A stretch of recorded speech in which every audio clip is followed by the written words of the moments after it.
We are staying in the Big Ten, though, for your fifth and final running back, who I do know there was some debate on who to go with. Number 5. There was. I had to go with my heart here.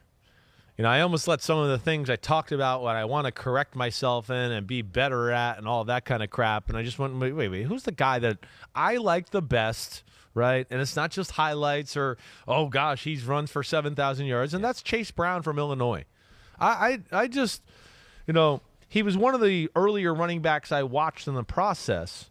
Smaller guy, but rocked up. All right, it's like a different look. Even though his measurables are very similar to Sean Tucker, it's a different looking guy. Where Tucker's was more lower body based with thick legs and that. This guy's a little more proportionate, and like you could see like the shredded rocked upness on his arms and everything, just in his uniform, right? So if I'm trying to paint that picture, I hope that's the right way there.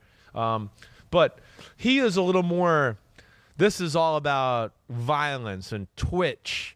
There's not going to be a ton of ankle break, and it's hit the hole 1,000,000 miles per hour. I got to make a right-hand turn, and I'm going to do it 900 miles per hour. I'm not going to break down or break your ankles or anything.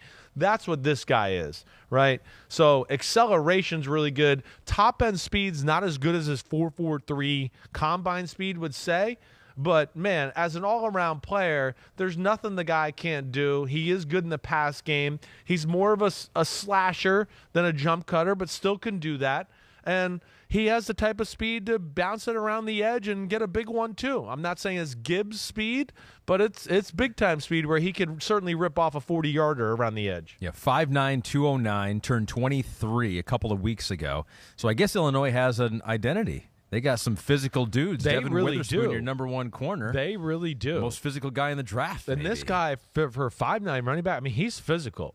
Again, he's a little bit of a, like I said, it's a slasher. It's when he wants to make a cut, he does it with his feet. It's not wiggle and like that. You know what I'm saying? He's going to, I'm going to break my feet down. I'm going to pitter-patter, and I'm going to cut this way really. But he can do it really quick and really fast. And, of course, his ability to accelerate is close to those top guys we've talked about. It's not quite there, but, man, he is tough as hell.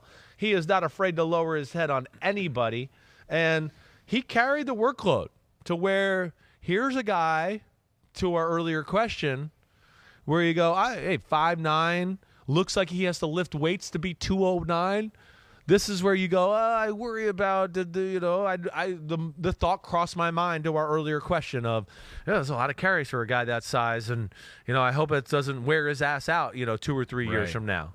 He had 328 carries last year, Pete says in my ear. 1,643 rushing yards, fourth most in college football. And he won the John Cornish Trophy as the top Canadian player in college football. Wow. What's more of an honor, winning the John Cornish Trophy or being in Tier 3 of Chris Simms' rankings? I mean, that's close. Well, John Cornish is a familiar name, but I can't say that I can call it off the top of my head. You don't know John Cornish? Neither do you. He was my dad's running back in the day in high school. My dad's Canadian. I don't know who John Cornish is. But it's killing me, actually. Very good. He's obviously a very good player. 9 seasons with the Calgary Stampeders. So he's never made it out of the CFL.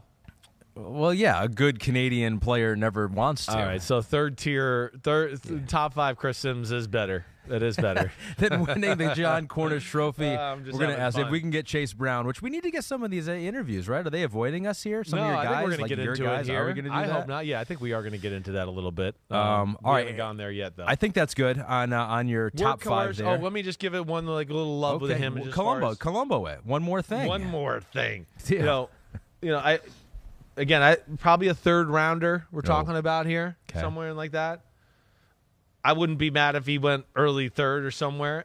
And the guy he kind of reminded me of that I wrote was Tony Pollard. I thought he was actually more explosive than Tony Pollard was coming out. Wow. Right? Maybe not as smooth all around athlete. I mean, Pollard could run routes like a receiver. This guy's a little more, jittery, and like I said, it's all a little more straight linus and cut this way, cut that way, right? It's not like just like flowing and I can just weave through stuff like that. That's not what he is. But man, it's who he reminded me of. I think this guy's, he's gonna cut out a spot on somebody's team next year, and somebody's gonna make him a part of their offense and make sure he touches the ball a few times a game. Yo, thanks for watching, homies. It's the off season, but there's no off season for us here at Unbuttoned. Me, Ahmed Fareed, we're going to hit all the stories. So hit subscribe for us, okay? We got a ton coming up. My draft prospect rankings, my Simms top 40 quarterback countdown, and videos of me and NFL QBs playing catch and talking about their development and mechanics. Again, thanks for watching. Remember to subscribe. Peace out, homies. See you soon.